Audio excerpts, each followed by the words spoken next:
Alrighty. So first off, we have to go through the parts of the ukulele. But just want to make sure at this point, is anybody left-handed or is everybody right-handed or plays right-handed? You can use the chat as well to answer that question. Let me spotlight my video there. Perfect. And just want to make sure that everybody can see and hear me well. If so, give me a thumbs up or nod your head too. Beautiful. Thank you. Alrighty. So the ukulele, first off, has 4 strings. At least in the beginning, we want to refer to the strings by their individual numbers. So the very first string is the string number 1, and that's the one that's closest to the ground. So we refer that as string number 1.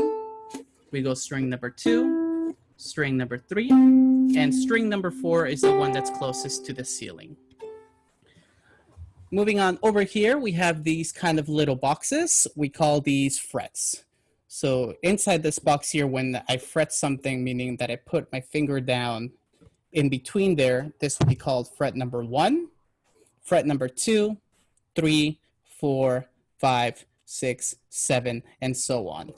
Usually ukuleles have these little dots here on the 5, 7, and I believe 10, just for later on when you're starting to play a little more material that's a little more down. It makes it easier to have a good reference where it is instead of keep counting 1, 2, 3, 4, 5, 6, 7. In the beginning, though, we will mostly just be focusing on the first 3 frets here. And whenever I say 0 or open string, it means that we don't fret anything here. So a 0 or a 0 fret or open, it just means that we're just playing the open strings, not pressing down on anything on the frets. Alrighty. So let me go into, before we start even playing, we have to learn how to tune. Tuning is incredibly important because you want to make sure that you sound correct when you're playing these songs. I'll be sharing links throughout this workshop on the chat so you can follow along with me. The first link that I will be sharing is a website called UkeBuddy. And UkeBuddy has a bunch of chords and scales, but at least in terms of good websites to go for ukulele in case you don't have a tuner, like a physical tuner, this is a good website too. So I'm gonna go ahead and share my screen so you can see how that looks like. Just making sure that everybody can see my page, okay? Alrighty, so UkeBuddy has chords, namers, scales, arpeggios, but at least in the beginning, we wanna focus on tuning. So you can see too that it kind of mirrors the very top part of the uke there. So that G at the bottom left is the 4th string that we have here in the ukulele. So if you follow along this string, it will take you to that bottom left there. So I'm gonna just go ahead and click on it so that it hears my microphone. And you can see that it's actually picking up on the various tones of my voice. So I'm just gonna go ahead and click that. And you can see that it's slightly sharp. So that means that we're a little bit too high. So we're gonna go down. And it's usually, I believe it's away from the uke that you can tune the little peg down. And I'm gonna go up. And I think that's as close as we'll get to this one. Of course, physical tuners are way better at capturing the right tones. And I'm gonna right now in a little bit talk about an application too that you can get on your phone so you can have a tuner on the go, not being stuck to a computer. But another quick tip in terms of tuning, let's say you're too high, for example. Your G is way too high and we need to bring it down. So instead of just bringing it down to the G, we want to go a little bit more and then go back up. We do this because if we go from high to where we need to be, it loses that tension. So we want to keep that tension when we're tuning so that the ukulele stays in tune for longer periods of time. So that's why we always tune from down to up.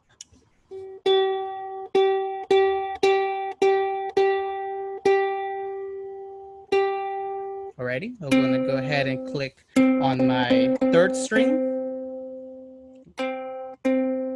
and just double check on all the other ones. And you'll get a nice little harmonious 4 strings once you'll have everything in tune.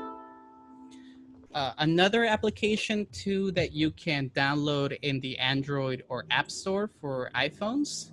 Let me first give you this website in the chat if you don't have a smartphone. Is Guitar Tuna. Guitar Tuna is another website that another application that you can download, and it also includes a ukulele tuner as well as a guitar and a bass tuner.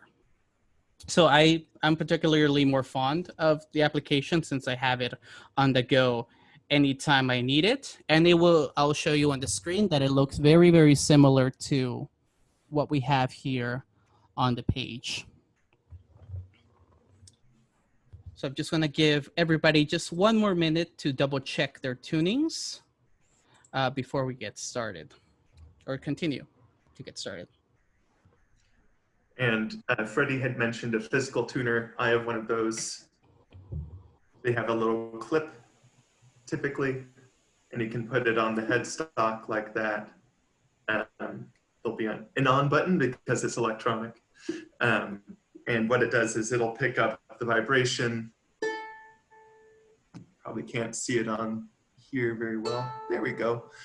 Pick up the vibration through the neck and through the headstock. The advantage of this kind of tuner is if there's a bunch of people playing music in the same room, which doesn't happen too much these days, we're somewhat quarantined, it doesn't pick up anyone else's noise. It just picks up the vibration of your instrument. But if you're playing all by your lonesome, the electronic tuners like from your phone or website are perfectly good too, and free. These physical tuners are not free, so. Yes, so this brings up also a good point that there are different types of ukuleles, and this is the most basic soprano ones are the ones that are the most common. So these are the ones that are this shape. Once you get to the baritone ukuleles that are way bigger, then the tuning switches up. So Dan, can you explain a little bit about that? Yeah. So I have this is a baritone ukulele, and it's actually an 8-string baritone to make it even more different. So this is tuned like the high 4 strings of a guitar right now. So it's from low to high, it's D, G, B, E. But if I capo it, this is a capo, and it fits on the neck of ukulele, guitar, any other sort of fretted instrument. You can change the pitch. So at the 5th fret, that's the same pitch as a normal ukulele now. So usually when people get started, they will just get started kind of in the usual soprano world of the ukes that are kind of the smaller ones. And you can tell from Dan's one too that the sound switches it up. It's a lot more deeper than the kind of lighter tones of the regular soprano. Alrighty, so everybody just making sure that everybody's good with the tuning. I put the information there. Can't see Dan when he talks. Alrighty, so in the future, I will spotlight Dan so that we can see his video. But would you mind showing Dan one more time your ukulele? Sure. Is this working for people? Yeah. Okay. So this is the baritone again. So it's a bit bigger multiple directions, and this is 8 strings. So the strings are doubled up. And one thing I neglected to mention the first time is on most ukuleles, that lowest string, or the string, the fourth string, the one closest to the ceiling, is thinner and higher. Mine is not. It actually goes lower, which is more like a guitar as well. At least in the beginning, I would probably recommend sticking with the regular uke since it's a lot nicer and not as frightening as the 8-string one. But thank you, Dan, for showing us at least the different varieties of ukuleles. Alrighty, so since everybody, we got our tuning, we're in tune, everything sounds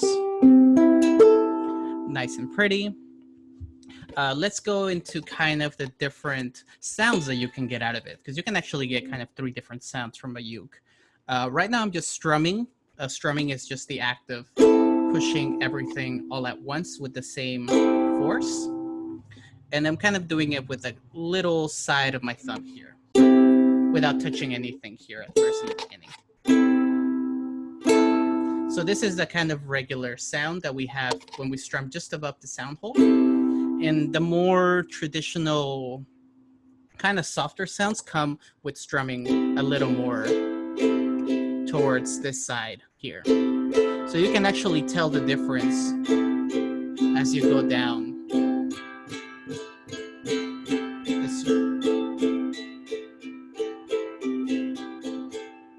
So depending on the style of the song that you're playing, you'll want to make sure that you have it on the right side of the strumming. So usually it will be neither closer to here in the sound hole or closer here to the neck of the uke. Alrighty, so let's go ahead and talk about chords. Alrighty, can everybody see this okay? All right, let me scroll here. And since we numbered our uke strings, let's number our fingers as well. So from now this point, our index finger will be known as the first finger. Our middle will be known as the second, ring third, and pinky fourth. In the beginning, we'll just be using mostly our first 3 fingers, but for beginners, we'll be using really a lot of the first 2. So I want to have everybody's attention here on the C in this page. It might be a little blurry, but there's this little 3 here on this little dot. So let's go over how to read these fingering chord charts. So it already looks a little familiar, right? We have the frets, 1, 2, 3, 4, 5, 6, and so on. And we have the strings. So this little dot here represents, or at least what the dot is on, it represents our first string. So that's the string, again, that's closest to the ground. The line after that represents the second string, third string, and fourth string. This little 3, or at least let me go back into this little finger here, represents which string we're fretting and at which fret and with which finger.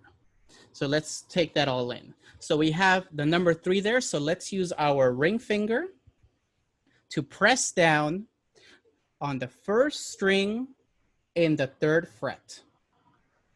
So it would be our ring finger on the first string of the 3rd fret. Beautiful. And then since chords are meant to be played all at the same time, that means the strings that we're hitting, we're all hitting them all at once, and it should sound like this.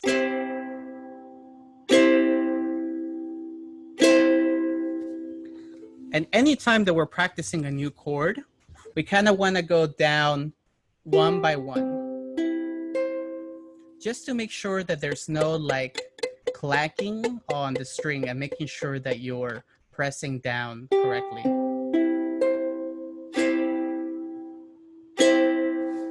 So that's your first chord.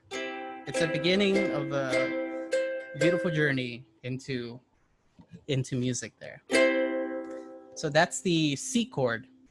Let me go down one into this A minor chord.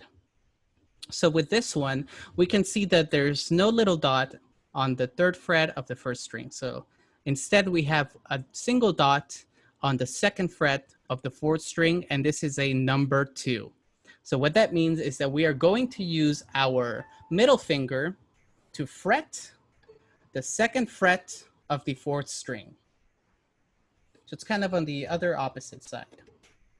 So we have that 2nd finger on the 4th string of the 2nd fret. That's right here.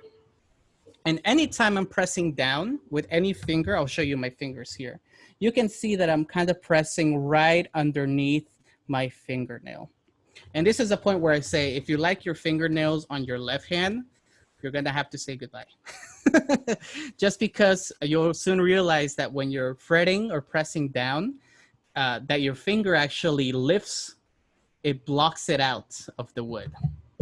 So a kind of a good general rule of thumb is to kind of have your fingernails short on the left hand at least, just because that's what's being pressed down the most. Alrighty, so with this one, we're gonna go ahead and do the same thing. We're gonna go first one by one down. And this is good too, just to make sure that your other hand, your other part of your hand is not touching the other strings. You want to make sure that nothing is touching these first 3 strings. We kind of do that by giving our hand a little arc,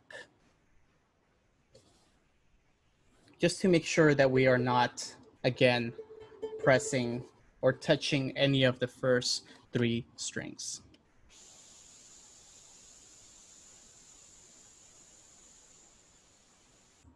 Okay, any questions on these first 2 chords, the C chord and the A minor chord?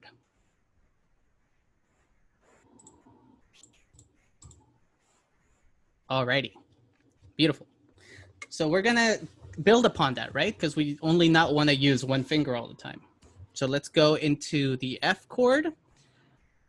So it's again this here, this F chord, and we can already see some similarities between that A minor and F. So it looks like we already have our finger there on the 2nd fret of the 4th string. So all we need to do is add our index finger to the 1st fret of the 2nd string. So again, since we're playing this A minor, we're going to use our index finger to press on the 1st fret of the 2nd string. And with any new chord, we're going to go down one by one, just to make sure that everything sounds nice. There's no blocking. This is also good because you'll start understanding that it's good to have your fingers kind of arced, because it's very easy to be blocking that 3rd finger with your other part of your finger.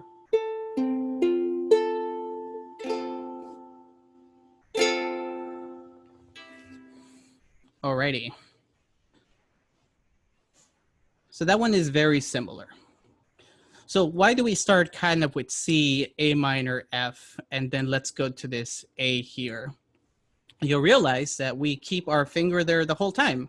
That 2nd finger will stay there at least for these 3 chords. So to kind of a good thing to practice is once you have that kind of F, to go into that A, we just need to move our index finger to the 3rd string on the same fret position.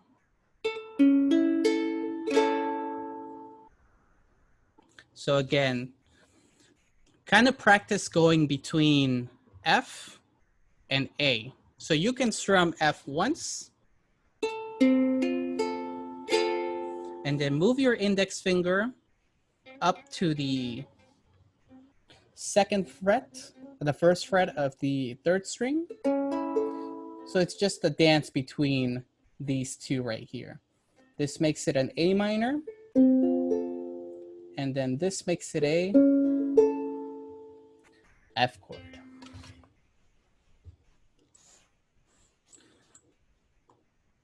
Alrighty. Any questions on these three chords now. But are you kind of understanding a little bit what these numbers mean, the lines, the frets? Start to make a little bit of sense. And there's many similar chord fingering charts. I like this one too, and I'm going to share another one um, in just a second, just because it also gives you which fingers to use. Sometimes the other chord charts don't tell you, at least in the beginning, which fingers to use. So let me put it in the chat, this fingering chart. And I'll briefly touch upon another one here that I will also share in the chat, which is a little more extensive chord chart.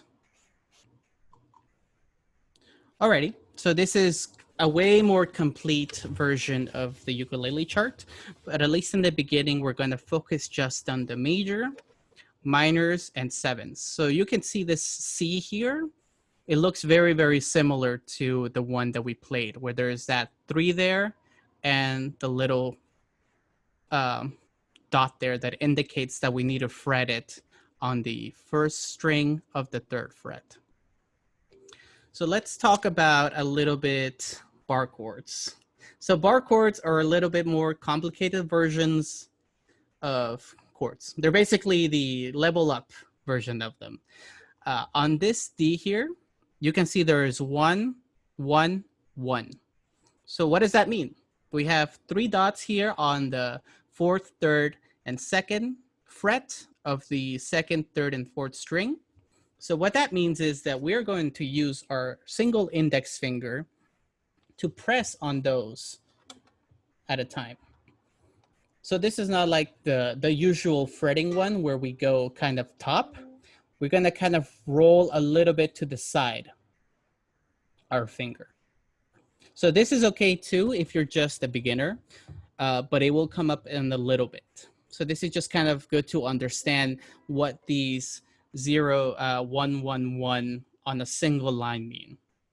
So how that looks like is we have our index finger all around the 2nd fret. It's okay too if your index finger touches the 1st string too.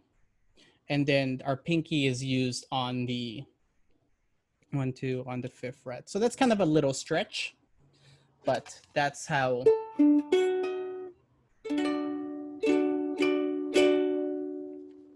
to read these bar chords. At least in the beginning, I would say just focus on the ones that have 1, 2, and 3 fingers. Don't worry about bar chords at this moment, just because right now your calluses are still building up. You're still learning how to move through the chord chart. So really focus on the ones that have 1, 2, and 3 fingers there. So let me go back into the other chord chart. And I want you, let's see up here, to pick out one right now just to practice and see if you understand how to read this chord chart.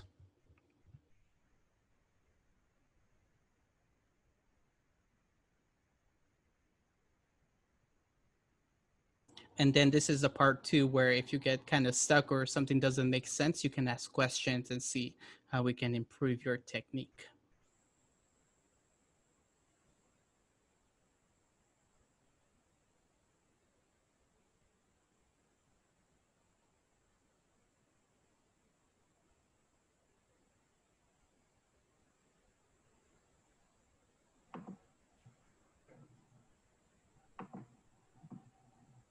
Carol, did you have a question?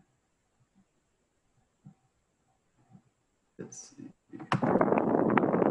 The D chord on this chart is a lot easier, it seems, than doing the bar and reaching for the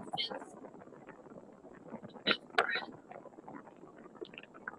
fret. Yes, so there's, at least in this chart, this is a way easier version of D. There's many different ways to play the same chord on the ukulele. So at least in the beginning, try out this D chord here. And it's a good technique too, though, because it's kind of it's a little crowded in there, as you can see with a tiny ukulele. So don't be afraid to kind of group them very, very together when you're doing that D chord. Yeah, I don't know why they decided to do the bar D on that one, but that's okay. Let's see. Jan said, "Is there any reason B is not a bar on 1 or 2? Are you referring to the one on this chart on or the other chart? I think she means this one This one, okay. because it. And I get her point definitely. Mhm. This is using one finger per string as opposed to barring it like that. It'll sound the same, but it might be more ergonomic one way than the other for you. So definitely try each one out. I think with this one, they weren't expecting, at least with this chart, barring right away. But it just might be too to practice grouping fingers together in a non-productive way. Because as Dan said, it's sometimes a little easier instead of that 1 2 on the B chord to just press down with your index finger and then add a 2 3 instead of a 3 4.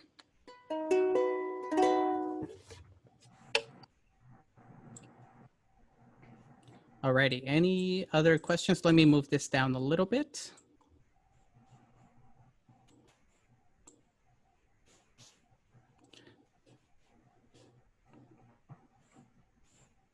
Alrighty, so now we have our chords. What do we do with them? Let's talk about strumming. So the chords are kind of what makes the left hand like try to sing, but it just can't sing. That's what the right hand is for, to make all the other pretty sounds that come out of the uke. So let me go here and share a little strumming pattern. I'm also going to share this in our chat so you can download this as well. So these are the ukulele and strumming patterns. So let's go down and talk about common time. Would you like to talk about common time, Dan? Sure, why not? So a lot of music is in common time. That's why it's called common time. It's very common. And it has 4 beats to what we call a bar or a measure. So if you listen to most any song on the radio, you can count 1, 2, 3, 4, 1, 2, 3, 4. But of course, songs all sound different, even if you can count them the same way, and that's where these strum patterns come in, because it's all about how you articulate it. So once and I think all of these are all of these on this page 4 beats per bar, Freddie? Yes, these are all 4 beats. At least in the beginning, there's different genres of music that count time differently. So I think, for example, waltzes, you count them as 1 2 1 2 1 2 instead of 1 2 3 4. And what's the one that's 3 beats? A waltz. Oh, I got those confused. What's the 2 beat count? Polka. Polka. There you go. I get my waltzes and polkas confused. Yeah. Yeah. So let's go ahead and talk about this very first line.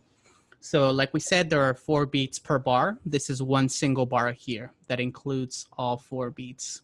So how we count this is, again, 1, 2, 3, 4.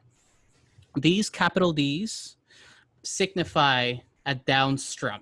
That's what the D stands for, down strum. And if we go down one that we're not going to talk about just yet, the U stands for up strums.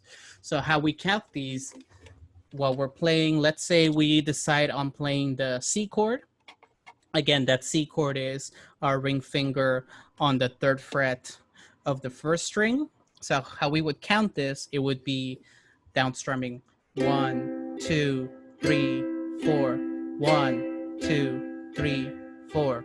1, 2, 3, 4. 1, 2, 3, 4. So that's kind of the single strum of it. And since we don't want to only stay on one chord, because that would be a very boring song, just staying like this for 3 whole minutes, that's why there are switches between those bars. So for example, we can do C for 2 bars. So that would mean playing this 1, 2, 3, 4. It's 1 bar. 1, 2, 3, 4. And the next time you go down strum on the 1, you can choose a different chord to play. So let's go with that A minor, which is again that 2nd fret on the 4th string. And we do that with 2 bars. So that would sound like 1, 2, 3, 4, 1, 2, 3, 4. So everything together, it would sound like this. So this is again starting first on the C. 1, 2, 3, 4. 1, 2, 3, 4. 1, 2, 3, 4. 1, 2, 3, 4. Switch 1, 2, 3, 4. 1, 2, 3, 4. Switch. And you will very quickly too get tired of saying 1, 2, 3, 4 like I do when I practice. But it's tired of counting. It's very important to count it because you can kind of strum by yourself, but sometimes we, at least in the beginning, we don't keep track. So that's why it's important to always say 1, 2, 3, 4, because it kind of keeps you in check. Another great thing to use too is a metronome. A metronome is a device that counts beats per minute. So for example, if we're just starting to learn how to strum and we don't want to keep counting 1, 2, 3, 4, there are many metronomes online. Google too, if you just search Google, I'll put that in the chat. There's a metronome, but it kind of helps you keep 1, 2, 3, 4, 1, 2, 3, 4, 1. And this is just 70 beats per minute, which is, I think, a good beginning time to practice. So let me put that 70 beats per minute. And let me link to the Google metronome. I thought Google had a metronome. There you go. So if you just Google metronome, it will do the exact same thing that my phone did. But this is just too if you're practicing and you get a little tired of saying 1, 2, 3, 4. Alrighty, so let's go into the second line, which is downbeats and upbeats, the double string. So now that we have the concept of 1, 2, 3, 4, we have these pluses or ands, and with a little U, that's capital as well. So how that would sound, it would be is 1, 2, 3, my bad. 1 and 2 and 3 and 4 and, where all the ands are the upstrums.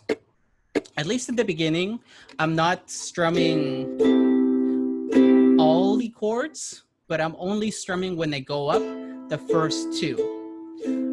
I just do this because it kind of brightens it up a little bit and it's not as dense as doing all the chords. So for example, this is everything, and 2 and 3 and 4 and this is the one that I'm just strumming these 2 instead when I go up. 1 and 2 and 3 and 4 and it kind of brings it a little lighter, and we're not hitting that 3rd string that produces that bass, that kind of intense energy. So for example, let's go to our C again, and we can count it as 1 and 2 and 3 and 4 and 1 and 2 and 3 and 4 and just a little slower. 1 and 2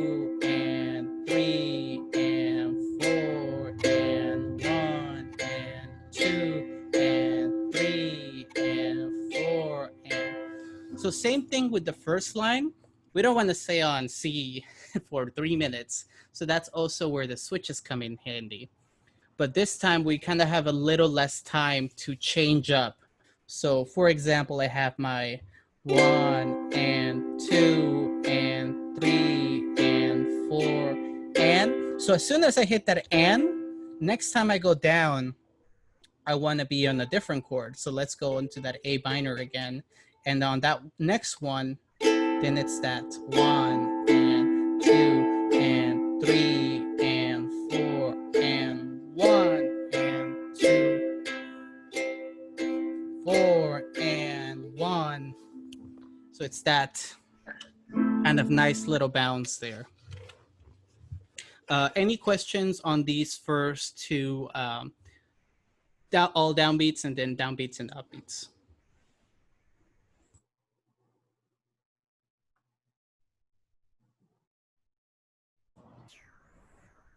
If no questions, then you guys are amazing. Alrighty. They're experts. Let's go into kind of, so we can't just be again also up and down all day long. Well, that might be nice. So that's why there's nice to have some varieties. Oh, for the my thumb aspect of going up on the upbeats, they were asking about what I use when I strum up. So when I go down, it's all thumb. And at least in the beginning, I also go up with my thumb. Just because in the beginning, I want to learn how to have a little bit more control of my thumb. But some people strum up with their index finger as well. Some people also will do an index like Freddie's doing a thumb. So they just stick on the one finger, but they use the finger, the index, the first finger instead of the thumb for that purpose. So kind of play around with both and see, at least in the beginning, which one are you more comfortable with. So number 3 is kind of a combination of 1 and 2, where we have the 1, 2, 3, 4, and then 1 and 2 and 3 and 4 and even if it doesn't say ands on the empty sections, I would still say the ands because you might find yourself speeding up in the 1, 2, 3, 4. So for example, on the third one, I would count it as 1 and 2 and 3 and 4 and 1 and 2, 3 and 4 and 1 and 2 and 3 and 4 and.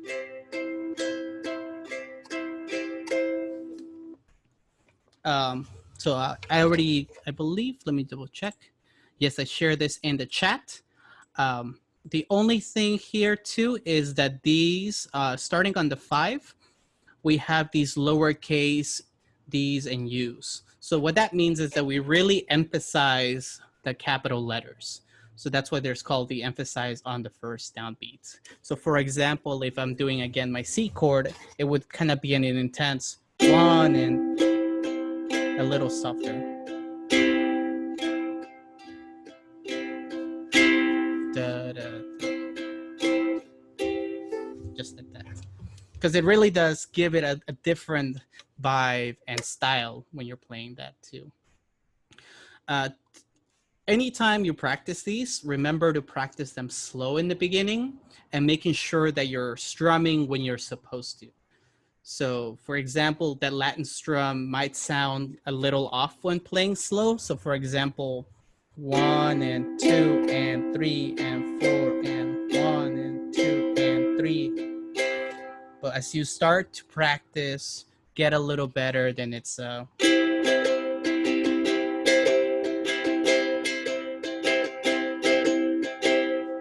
switches it up. It's like when you're doing a lot. I just ate, so I'm thinking about cooking and spices.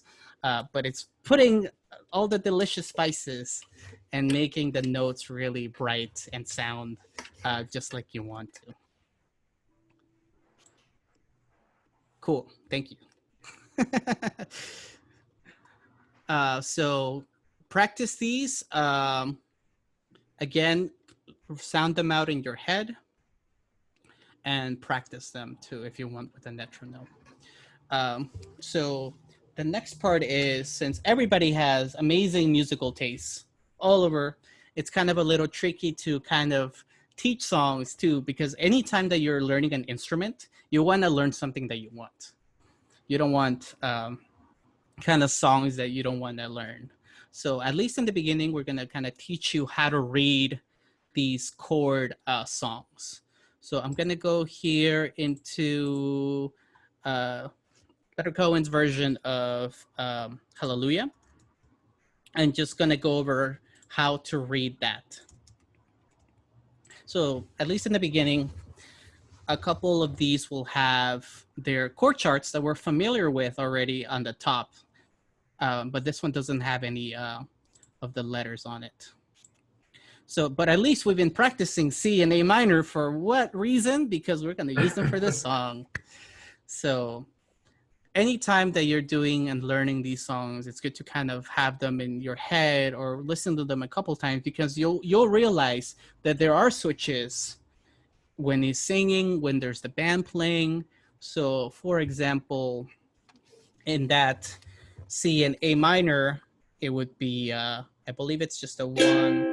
The most simple version of it would be 1, 2, 3, 4, switch to the A minor. 1, 2, 3, 4, switch again. So it's 1 bar of C and 1 bar of A minor. 3, 4, 1, 2, 3, 4. And you can start singing. There was, I think it's 1, 2 actually. There was a single chord. Yes. So it's actually 1, 2, 1, 2. There was a secret chord. And then there's that F, but you don't really. And then that G. 1, 2, 1, 2, 1, 2. At least with this example, it's the bars are 1, 2. 1, 2, 1, 2. But many information. So this one I just typed in Google Hallelujah ukulele chords, and this was, I believe, the first one that came up on the images. But I'm gonna quickly talk about a website that I use frequently to search for songs that I want to learn how to play. And excuse any ads, I have no control over the ads. So this is Ultimate Guitar with a little, what do you call that, Dan? To move the window to see what you're talking about. The URL or the Yeah, dash. the dash. Thank you. Get confuses with my dashes. So I'm going to put this in the chat. This is an online community of people that submit a bunch of information about music. So basically, it's a big library for artists and songs to provide you with chords and tablature, which is something that we're not going to touch upon right now. But let's say, for example, we are searching for a song that we want to learn how to play. We have our search bar here at the top. So this is probably the most important thing that you'll do. So we'll click there and we'll submit what we want to learn how to play. Or if you have an artist in mind, if you have a particular song in mind, let's just say Beatles. From here, we can select the type of chords or information that we want. So since we're only focusing on the ukulele, we have a little tab here that says ukulele. So we're going to click on that so we can filter out of information for normal guitar, for bass, for drums, or videos. So let's just focus on ukuleles. We'll skip that ad. And here is kind of where the magic happens. So people can submit different versions of these chord charts. And like any good old social media, there are stars and ratings. But at least in this one, it's good. Just because you can see that this particular version of Yesterday has 733 ratings. So this is the number of users that have commented and gave a score to this particular chord chart. So that means that we can probably disregard the ones that have the lowest, and just making sure that this is indeed the ukulele version that we want. So let's click on yesterday.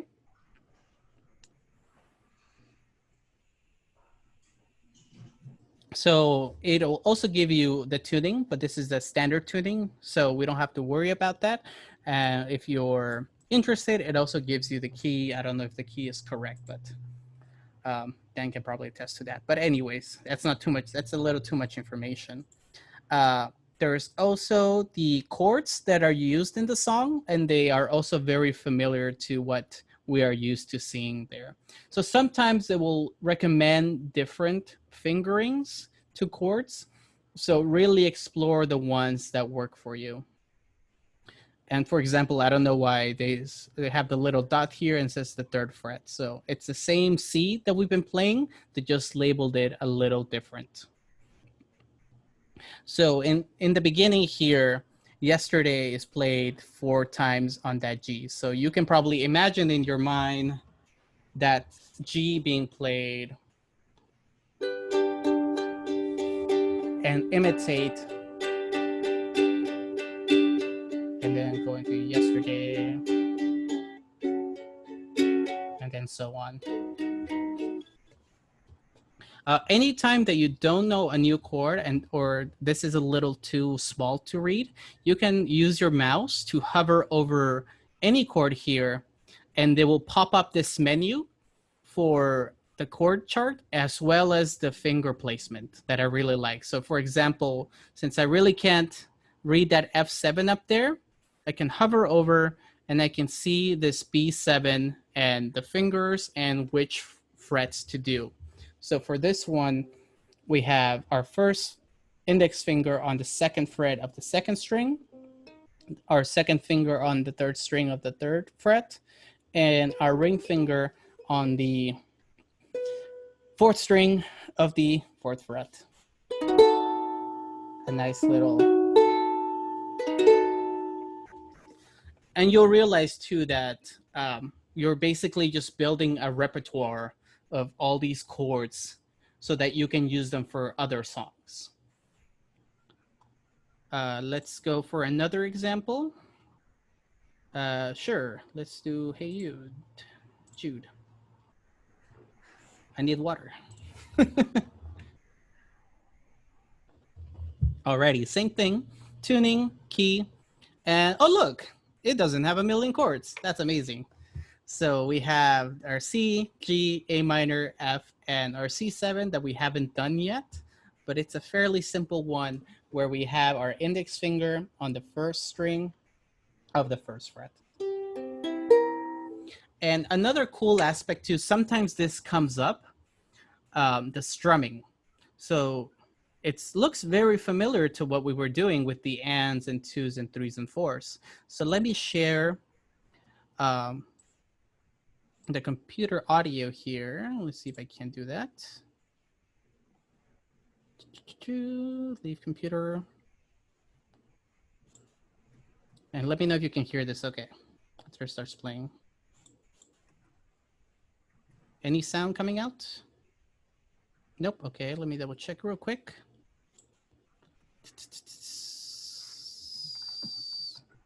All right. I stumbled into this issue before, but that's okay. So basically, you'll hear it go 1 and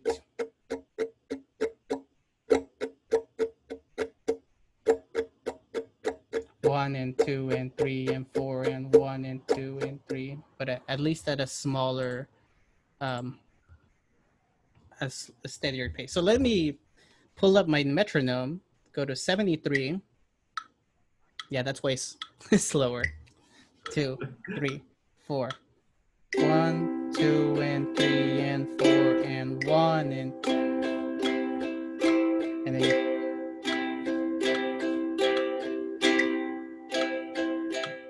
and so on. So that's also kind of a little handy if you have a little metronome so that you know how fast or how slow to play the song. And in the chat, I just put in that D and U kind of format that we saw earlier for the strumming down and up. So there are different ways of notating how the strumming patterns work. Kind of the kind of downside of this is that it doesn't give you as much information as a traditional music notation. But if you give it yourself some time and you kind of learn the song, you'll start to realize the changes that happen. So, dun, dun, dun, dun, dun, dun, dun, dun, dun, dun, dun, dun, and so on. Alrighty. One last thing I wanted to share with you. We also have online ebooks and audiobooks. Just ebooks. I don't know what you want. Audiobooks. It might include audio. But at Sonoma Library with your library card, we actually expanded our collection of ukulele books that you can check out digitally for 3 weeks. It could be on your tablet or on your computer as well. So I'm going to put the link on the URL. And this is really for if you're trying to specialize in a particular style of playing. So there's finger style, aerobics, jazz. If you want to read about uke heroes and the golden age of uke heroes, they have a lot of good, amazing stuff here that you can check out with your library card. If you don't have a library card, I'll give you this link to create a digital card that you can use and start checking out materials right away as well. So it's a quick registration, and when the library begins to open up regularly, you'll be able to switch it out for a physical card. But for the time being, you can register here as well. Alrighty, we come to the point where there's questions since we are closing up the session. Yes, at least for the time being, these classes will have a very similar teaching. It'll be about the same. But if you still want to come and still want to practice, because sometimes we don't give ourselves time to practice, this is great. All these materials and resources that we've been giving you, it is really kind of the foundation for everything that you're going to do. Just because you're building upon it, and this stuff can last you even for years, really, this hour. A lot of this information I'm still using over the years, and I'm just learning new chords, new strumming patterns. It's always about practicing kind of your left hand and learning about muscle memory and knowing without looking at the instrument, oh, this is where an A minor is, oh, this is where an F is, and then having discipline with your right hand in learning how to do the different strumming patterns. And again, start off slow, and then you can start to pick up the pace as you play. Always make sure that your notes sound bright. There's no kind of clankiness, awkwardness, and you'll do amazing. Be patient with yourself. Yes. I think it's recommended about 20-30 minutes a day. So really give yourself some time. We have a question here. Well, where would you recommend to get your first uke? Support your local music shops. Now is the best time to support your local music shops. So depending where you live. Yeah, Stan Roy's, Tall Toad, People's Music, Loud and Clear. Those are all some Sonoma County ones off the top of my head. Would you mind putting it in the chat? Yeah, and also Kala is a brand that's locally owned. Looks like Deborah maybe has a Kala.